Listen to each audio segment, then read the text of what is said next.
What's up?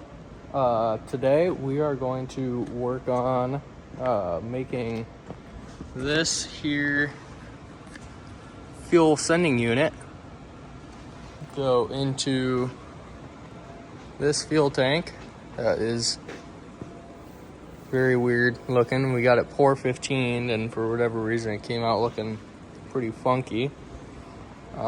But for the LS swap, we're going to be using an 87 sending unit. I've got this AEM 50-1200 flex fuel 340 pump, as well as a racetronix. I believe it's the Hotwire kit, not like the full kit, but the bulkhead in-tank pump with the dual power feed, and then the intermediate harness. And I noticed when I got this that there's really not a whole lot of videos showing how it works. So that's mainly why I wanted to make this video, was then anyone else working on these third gens can maybe have a little bit of extra help, because no fault to them, but just the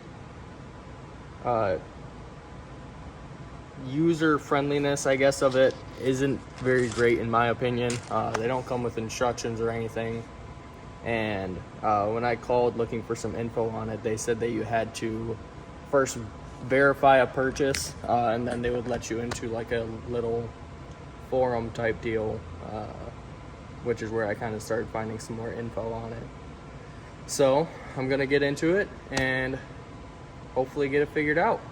Alrighty, so I was just getting ready to mess with this pump wiring and whatnot, and all of a sudden I called racetronix just to ask a little question about having to reuse this little spade terminal that goes in the top here. Oops, sorry. And while we were talking, it turns out that the kit I ordered,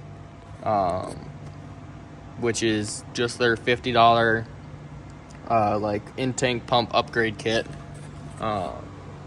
in the description of it, it mentions that it can support a Walbro or whatever 340 and 450 LPH pump. So anyway, we got to talking and I mentioned what kind of pump I was using, and he said after they came out with that kit, they found that cars were burning pumps and melting connectors and whatnot. Essentially just the 80-year-old or 40-year-old wiring can't handle it anymore. And at optimum conditions, even then, it was kind of pushing the limits. So we got it sorted out. Sounds like I'm gonna send back what I've got. I've got the full Hotwire kit, they call it, coming in just a couple of days here, which pretty much gives you everything from the tank to run all the way up to the front of the car, which you do kind of want if you have a carbureted car like I do. Basically just gives you legitimate relays to use for the fuel pump, heavier duty wiring, gives you super big grounds and whatnot, just everything you need to make sure that you get good life and performance out of your pump. So I've got that coming in a couple days, and I will get back to this video when that comes in. So see y'all in a couple of days. Alrighty everyone, so after a bunch of waiting, we finally got the fuel pump harness kit that we need. So what I needed to make all this work is this kit here. The number on this guy is the ITWH-042 from racetronix, and so this will plug into my AEM pump over there, and then this plugs into the new bulkhead I got from them, and this wire here is going to go through well, it'll be on the inside, but in the top hat, to provide a good ground, you drill a hole in the top hat and mount that brass bolt through there. And then if you notice on this connector here, it kind of gives you a general diagram. So on the top side where the EBDC is, You can kind of see maybe on this connector, there's looks like a B there.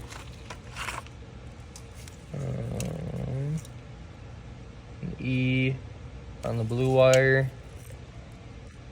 And then you got the DC.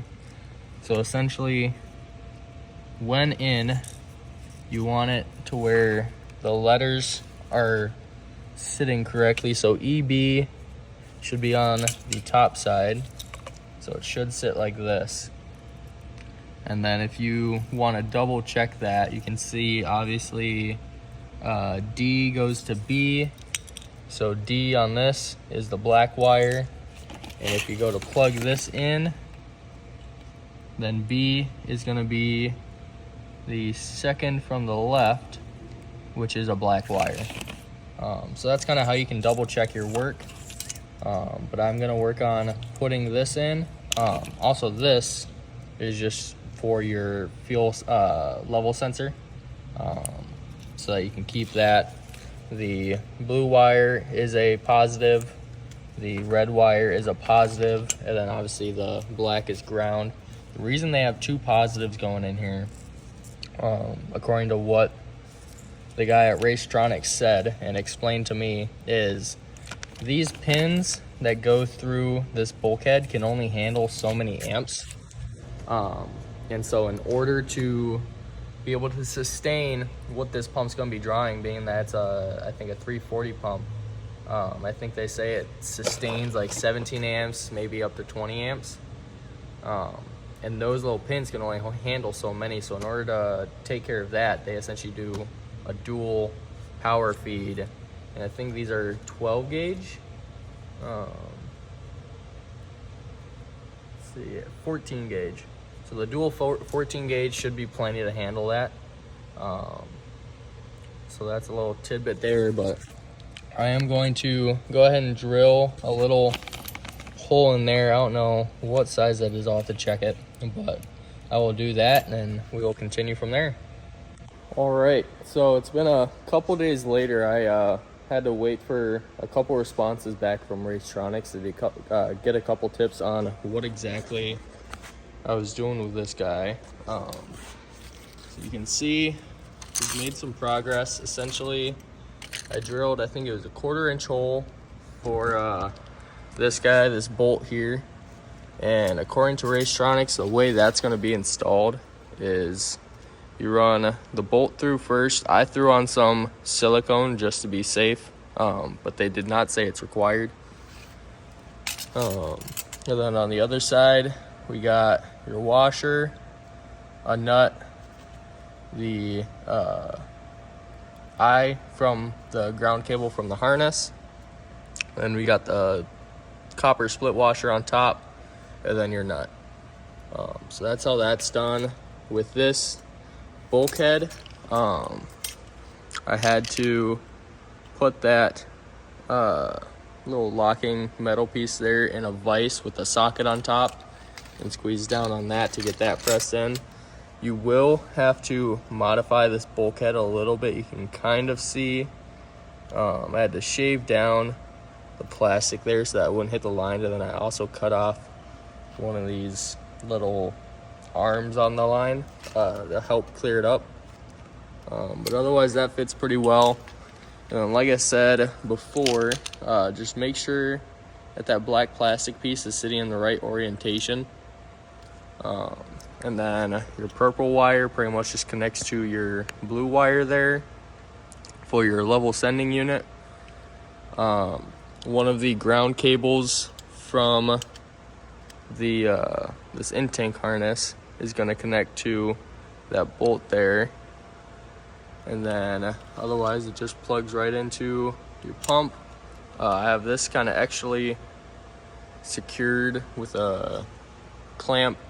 I had to get some different gas line there because the one that AEM sent, got it somewhere, oh well, it's a little short, so with how this pump sits, and it's kind of at an angle and whatnot. I really didn't like the coverage, so I went to O'Reilly's, and they have fuel injection rated hose that works for E85. It's about $10 a foot, but it's worth it.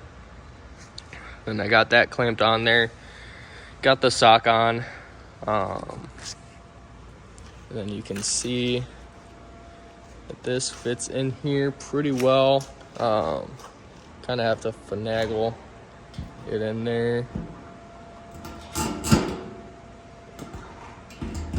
And then you can kind of maybe take this back out and show you. Come on. So you can see in the back of the tank there's that little baffle or whatever you want to call it, that extra area over there. That's where you're trying to set this. So just kind of gently get that in there. Maneuver your way around, being pretty careful.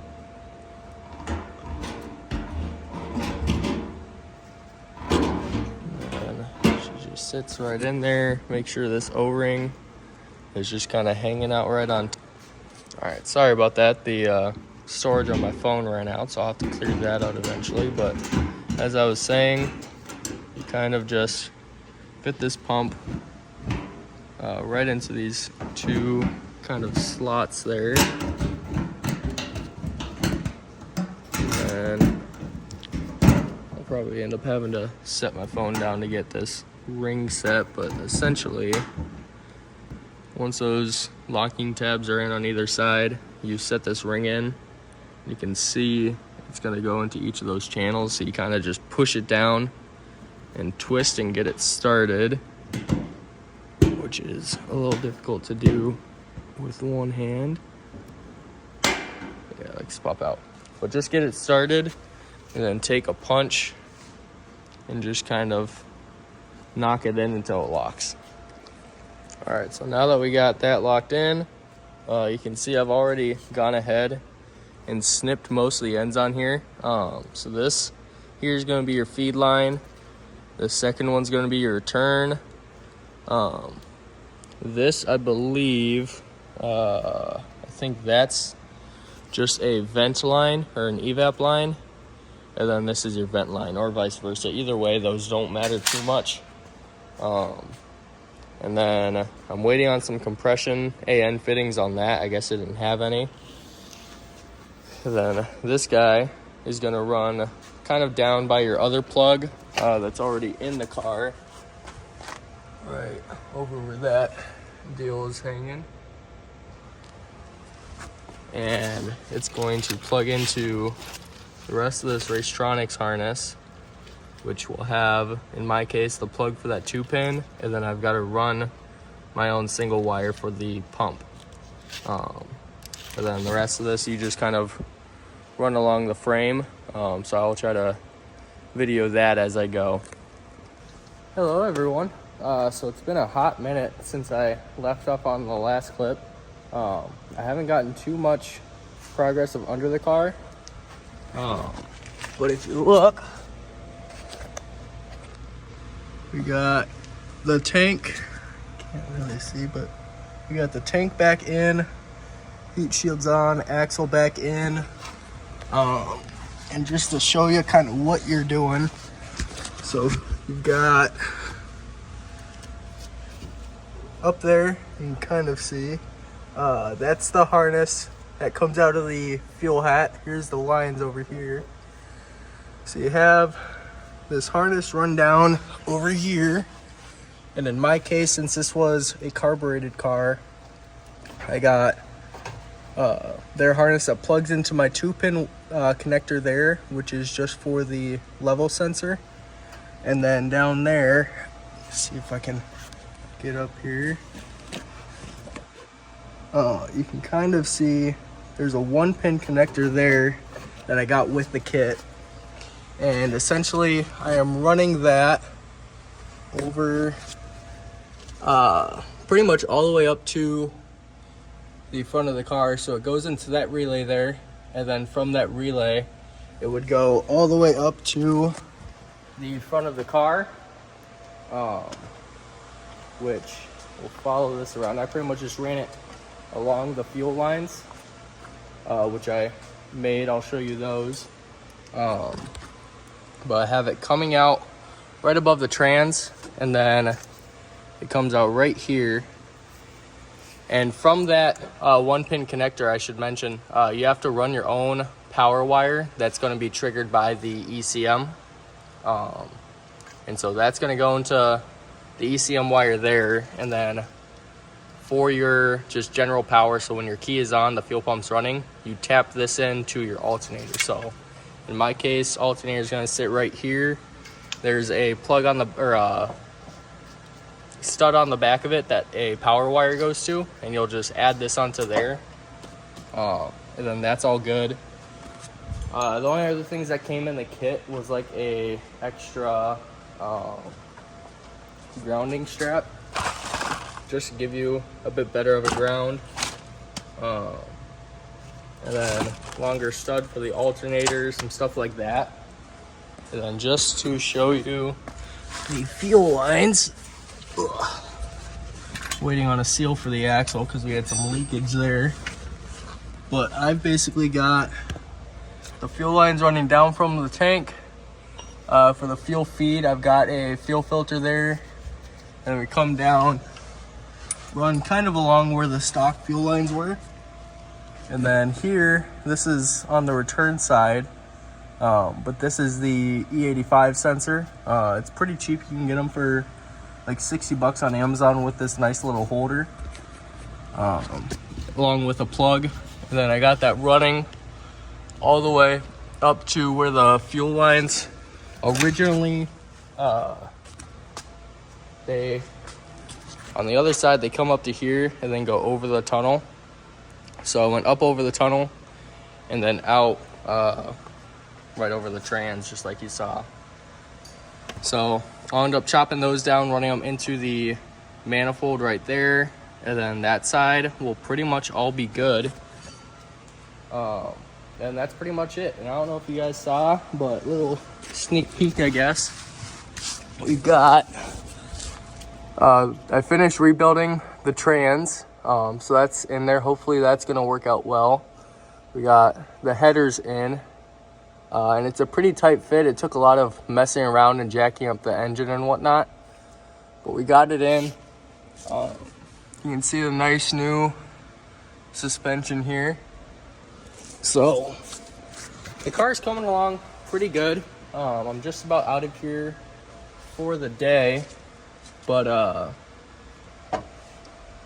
yeah, I guess I don't know what I'm gonna be doing next. It's probably gonna be plugging up these fuel lines, starting to set up the harness there. That's just a cheap Amazon harness. I was gonna run the stock harness and just repin it myself because it's really not that bad, but I didn't want to deal with finding a spot for the fuse box and whatnot. And this Amazon harness, it's like $100, comes with all the necessary things you need. So it doesn't come with evap or rear O2 sensors or any of that, and it comes with about 3 extra feet of wiring. So if you want, I've been told you can get it into the stock computer location.